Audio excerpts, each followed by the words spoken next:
Welcome everybody to a review of the last film in the Inside the Mind of Coffin Joe box set from Arrow Video.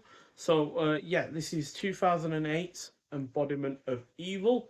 So this is a horror film, so it's keeping in the genre of most of the films in this box set. Clocks in at 94 minutes long. And yeah, this is about Coffin Joe, who is released from the mental health wing of Sao Paulo's state penitentiary after 40 years, and the sadistic undertaker is back on the streets, haunted by ghostly visions and spirits of past victims, but still set upon the goal that sent him to prison in the first place, in that he wants to find a woman who can give him the perfect child. So, yeah, we obviously have seen Coffin Joe in previous films that aren't that are outside of the first two films, but this is the third and final film in the official Coffin Joe trilogy. And yeah, despite a large gap in between this one and the second effort in the trilogy, this is surprisingly good. Marins has seemingly improved as a director in that long space of time, although not as an actor, as he is really rather hamming it up in this. And thanks to the apparently bigger budget, the violence properly delivers. It is also well paced, scales back in the overly long monologues in the prior films.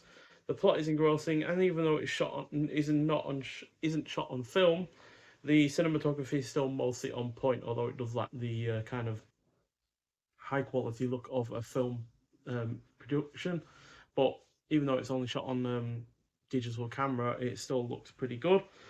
Just a shame though that the cast isn't all that good, especially Marins. Like I said, really does ham it up. He's nowhere near as effective as he was in the first two films.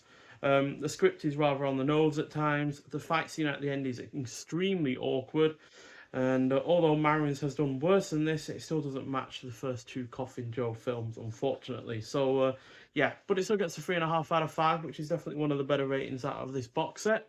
But yeah, that is still less than the 4 stars that I gave the second Coffin Joe film and the 4.5 that I gave the first. But still, like I said, could have been a whole lot worse given its massive gap, not only after the second Coffin Joe film, but also after the ninth film in this box set. Yeah, it's really surprising by how good it was, actually, to be honest. And like I said, because of the bigger production budget, the violence was actually far more effective this time around than it has been before, with some particularly gross moments. There's the original artwork as well. And we also get an art card with this as well, with a new artwork and another version of the original artwork on the back there.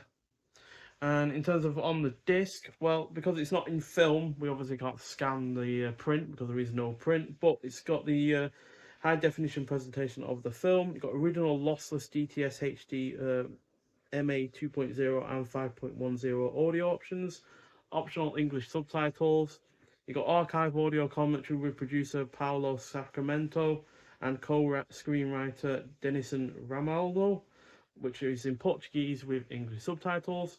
Then you got Learning from the Master, a new interview with screenwriter Denison Ramalho. Then you got Fantasia Film Festival premiere footage, archival footage of Jose Maria Marins at the film's premiere. Then you got Apprenticeship of Evil, an archival interview in which Ramalho pays tribute to Jose Maria Marins with Fantasia Fest's Mitch Davis.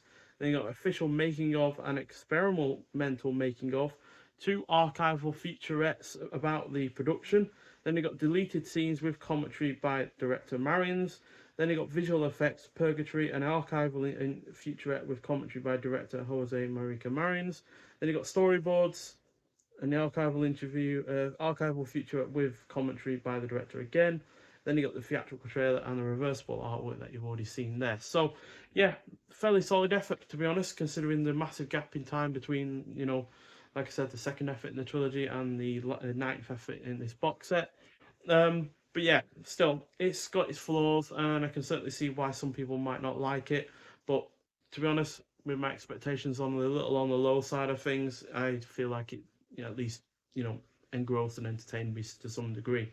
So yeah, perfectly fine in that regard. But this is not the last video in this of dealing with this box set, because obviously we have still yet to have the replacement disc for the Awakening of the Beast.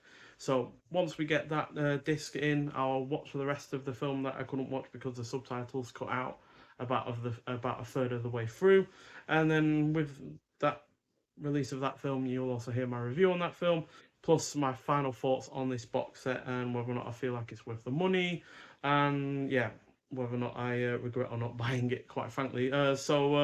Yeah, but nonetheless, thank you for watching. If you've seen this film before, I'd like to hear your thoughts on it, and yeah, I'll see you in the next one. Bye.